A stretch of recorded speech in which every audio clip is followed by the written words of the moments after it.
Daryl Morey boasting about using AI when the Sixers are 23 and 45, not even close to the play-in game, is like your friend boasting about using their calculator on the math exam and they get an F. What are you boasting about? You lost. And I'm looking at Daryl Morey. Did AI tell you to give Paul George a $211 million 4-year contract when the Clippers didn't even want him for that extra year? Did AI tell you to lie to James Harden and then sign the same type of player that y'all swore y'all didn't want to sign back again in a older superstar that isn't a superstar anymore? And what happened? James Harden is in LA and is having an all-star caliber season. Did AI tell you to give Joel Embiid a 3-year extension when his knee was already jacked up? Is that what Chat GBT told you? It's just so stupid, bro. And my thing with Daryl Morey, bro, I know that you're not stupid. You went to MIT. You're smart. You know right from wrong. And here, you were just wrong. Because who in their right mind says to themselves, I'm going to go out here and boast about using AI, and my team isn't close to the play-in game? Do you know how ass you have to be? Do you know how ass you have to be that when they extend the play-in tournament, that it's beyond just the first 8 teams? You got the 9th seed, you got the 10th seed, you got the 11th seed, you got the 7th seed too. But essentially, you have to be so trash that you aren't even a top 10 team in your conference. And the Sixers aren't even close to that. Daryl Morey should be fired. Daryl Morey should be fired. And he's made some good moves. Three. He drafted Tyrese Maxey. He drafted Jared McCain. He traded for Quentin Grimes. Now, I'm not sure the Sixers will even extend Quentin Grimes, because if Josh Harris is what I think he's going to do, I predict Josh Harris will be like, well, why am I getting in the luxury tax for this team that's not close to winning?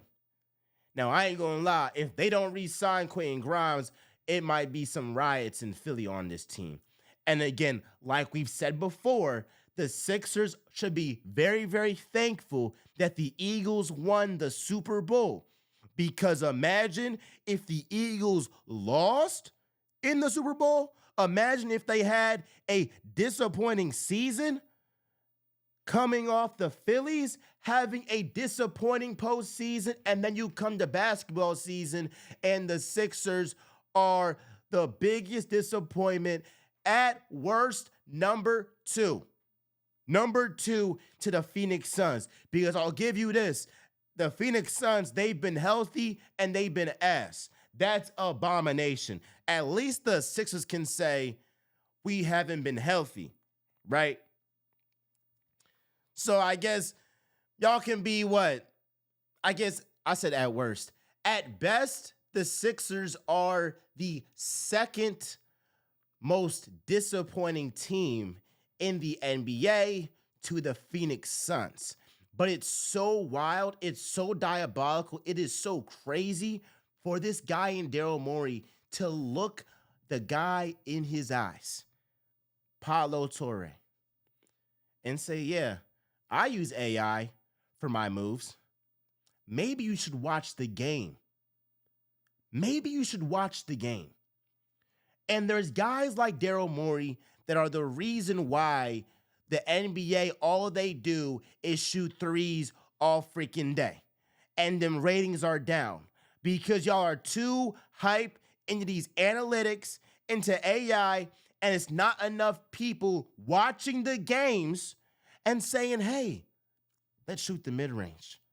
Saying, hey, maybe it's not smart to just chuck up threes all freaking day. Now, if you have the personnel with young guys going up and down the court, like the Celtics, then it works.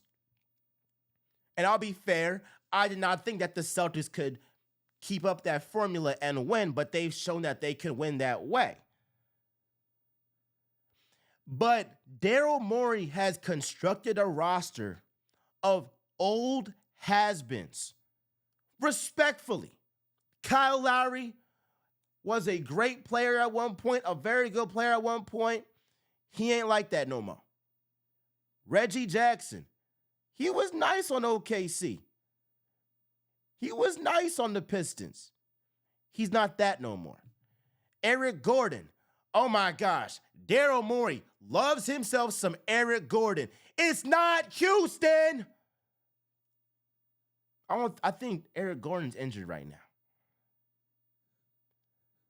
Andre Drummond, the same guy that told the kids, hey, look, I went from a max contract to a veteran minimum, and you signed that guy, and he's showing you why he's on a veteran minimum. It is like, it's laughable, bro. It really is laughable. So that's my thoughts on Daryl Morey, bro. Like, he is just one of the most overrated general managers of all time. I would argue top 5 all-time most overrated general managers. And his calling card is the fact that he did trade for Chris Paul. I'll give you that. That was probably his best move ever in trading for Chris Paul. But because of that move and the fact that the Rockets were this close to beating the Warriors with KD, Daryl Morey is obsessed with star power. He is. That's why he's lazy in terms of building a roster, because he would rather give $200 million to a 35-year-old, 34-year-old Paul George instead of taking the time to construct a roster, a balanced roster that isn't superstar dependent. Because if Daryl Morey said, let me get a legit backup center, because we know that Joel Embiid simply is not ready to play and may not ever be ready to play a full 82-game season and plus the playoffs. So if you have a legit backup center, you could actually stay afloat. Maybe if they actually had multiple wing defenders, multiple wing spot-up shooters, then we're talking about a situation where they're not dependent on Paul George to be their savior at 34 years old. Maybe if he actually took the time to build out a roster, our bench isn't old has-beens, and we actually have a well-rounded roster like we see from OKC, like we see from the Celtics, bruh. You got Sam Presti and you got Brad Stevens showing you how it's done because they're not lazy.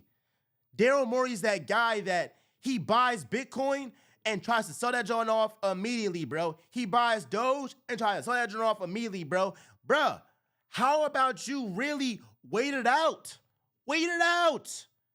But he wants that instant gratification because he's too lazy to do it for the long term. Dang, bruh. Daryl Morey, I'm so sick and tired of him, but that's my thoughts on him. Paul George. It still disgusts me to this day the Sixers signed Paul George. And the biggest reason why it disgusts me is because you lied to James Harden and told him that we're not going to give you a 4-year deal. And the selling card was he's older, he doesn't perform to the best of his abilities in the postseason. And then you sign Paul George, who is injury prone and doesn't have a signature moment in the playoffs outside of the Pacer and Heat series that have been almost 14, 15 years ago. So you essentially said, James Harden, we don't want you anymore. We're good. We're cool off you. Go to LA. But we're going to basically get a player who isn't as good as you, has never been as good as you, maybe like back in 2013. And we're going to give him the max contract that we promised to give you. So part of me isn't even mad at Paul George, bro. Because he was public with saying that he wants to stay in LA. But the Clippers were public in saying, we don't want to give you that 4th year. So I've always said, if it's so public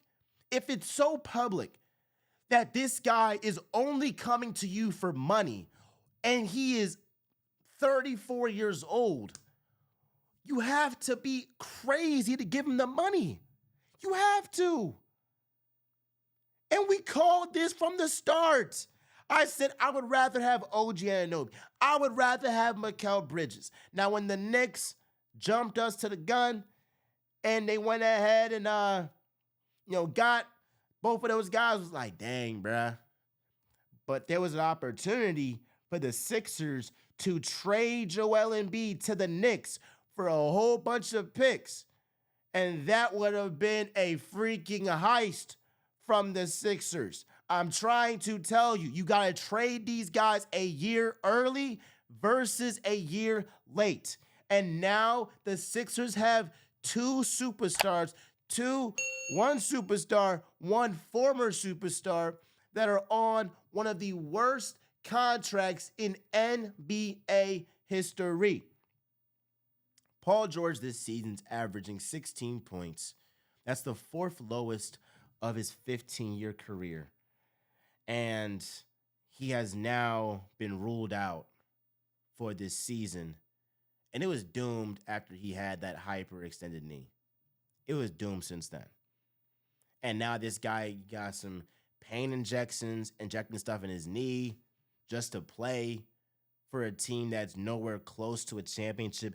That's crazy. That's insane to me.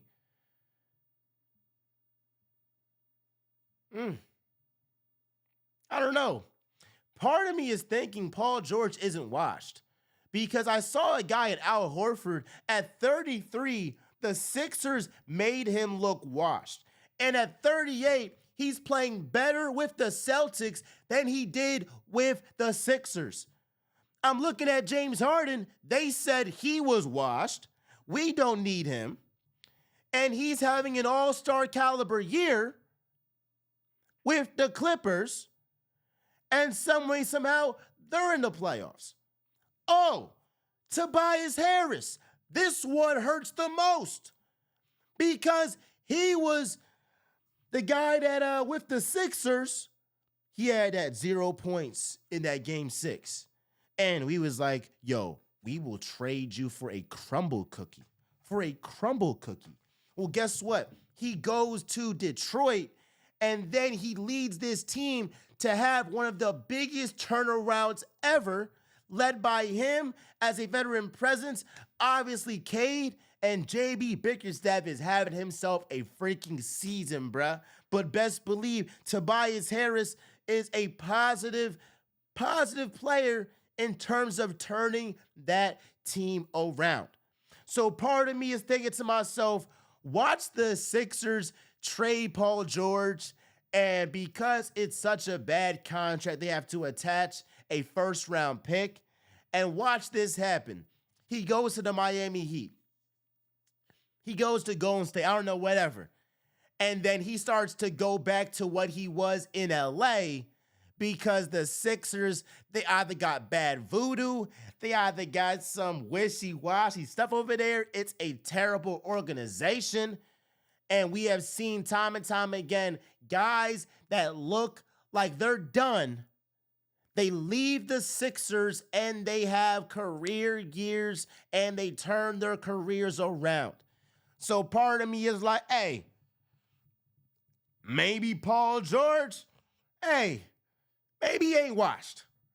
And that would piss me off more. Like, comment, subscribe.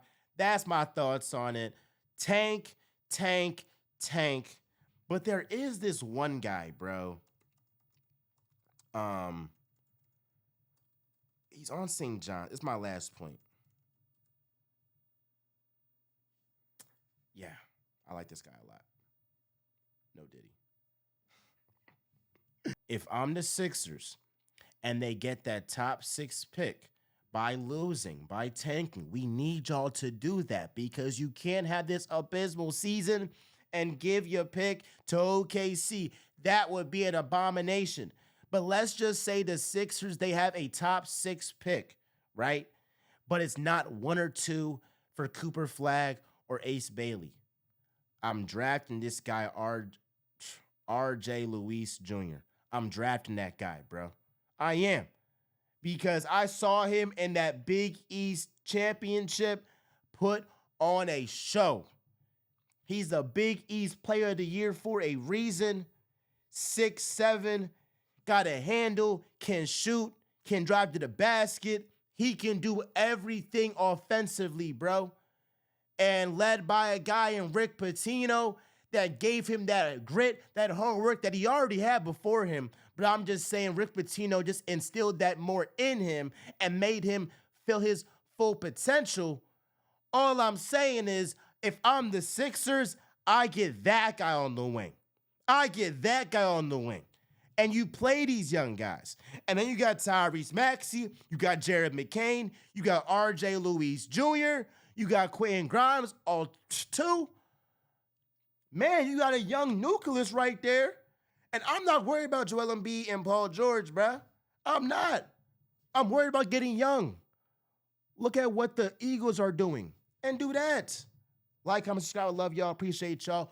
Real talk with MJ. We all know I always keep it real. I'm out, y'all.